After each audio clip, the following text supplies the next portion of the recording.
الحمدللہ رب العالمین۔ ماہ میلاد جاری و ساری ہے۔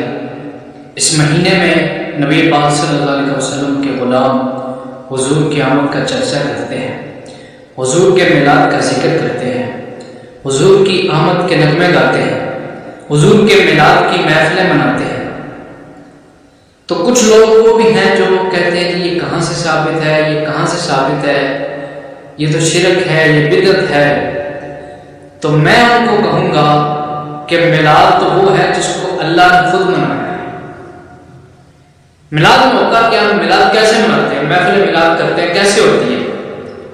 لوگ آتے ہیں، محفل ہوتی ہے، وہاں پہ حضور کے اوصاف بیان کیے جاتے ہیں، حضور کا ذکر کیا جاتا ہے، اللہ کا ذکر کیا جاتا ہے، اللہ کے رسول کا ذکر کیا جاتا ہے اس محفل پاک میں۔ یہ ہے میلاد کی محفل۔ وہاں اللہ تلاوت ہوتی ہے، نعت ہوتی ہے، حضور کے اوصاف بیان کیے جاتے ہیں، بیان ہوتا ہے۔ یہی ہم میلاد اسی طریقے سے مناتے ہیں۔ تو اس کو لوگ شرک کہتے ہیں۔ میں نے کہا یہ کام تو رب نے خود کیا، رب نے خود محفل سجائی حضور کے میلاد کی۔ ہاں میں اس لیے دیتا ہوں، ایک محفل اللہ نے پہلے سجائی عالم ارواح میں، وہاں سارے انسان، ہر چیز، سب لوگوں کو اکٹھا کیا اور فرمایا، وہ محفل اپنے لیے تھے، فرمایا الستُ بربکم، کیا میں تمہارا رب نہیں ہوں؟ کیا میں تمہارا رب نہیں ہوں؟ سب نے کہا قالوا بلی، مولا کیوں نہیں، تو ہمارا رب ہے۔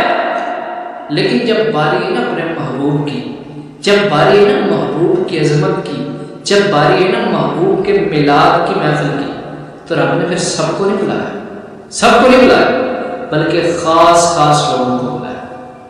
اس سے پتہ چلا کہ محفل میلاد جو ہے وہ منانا ہر کسی کے بس کی بات نہیں ہے، ہر کسی کے نصیب میں نہیں ہے۔ آتے ہیں وہی جن کو سرکار بلاتے۔ یہ جو کہتے ہیں نا کہ شرک ہے، یہ بدعت ہے، ہم نہیں مناتے، ان کی قسمت میں نہیں ہے۔ یہ تو خاص لوگ، چنے ہوئے لوگ ہیں، ان کے لیے ہے میلاد۔ اللہ نے ان کو یہ انعام عطا کیا ہے، ان کو یہ سعادت ملی ہے کہ وہ حضور کا میلاد منائے۔ تو اللہ نے خاص لوگوں، انبیاء کو بلایا اور پھر خطاب فرمایا۔ وہ محفل میلاد عالم ارواح میں حاضرین انبیاء تھے، رب خطاب کرنے والا تھا۔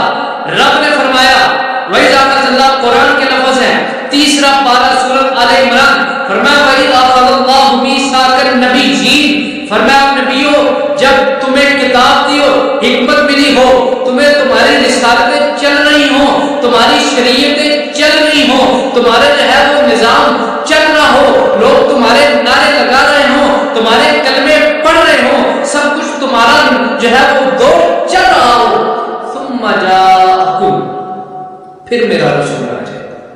یہاں ثم جاءکم، جاءکم آ جائے، حضور کا آنا یہی تو میلاد ہے۔ رب نے خود اس محفل میں اپنے محبوب کے میلاد کا ذکر کیا ہے۔ فرمایا ثم جاء، ہم بھی تو حضور کے آنے کی تذکرے کرتے ہیں، کیونکہ میرے محبوب کی وہ عظمت ہے، جو آئے تو میلاد بن جاتا ہے، جو جائے تو معراج بن جاتا ہے۔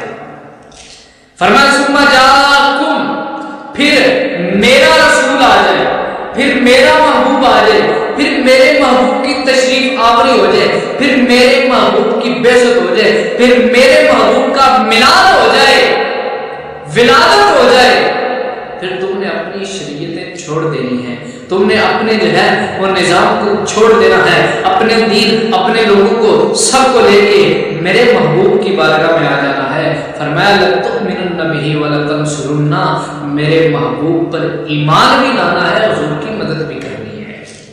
یہاں سے عقیدے کا ایک اور مسئلہ بھی ثابت ہو گیا۔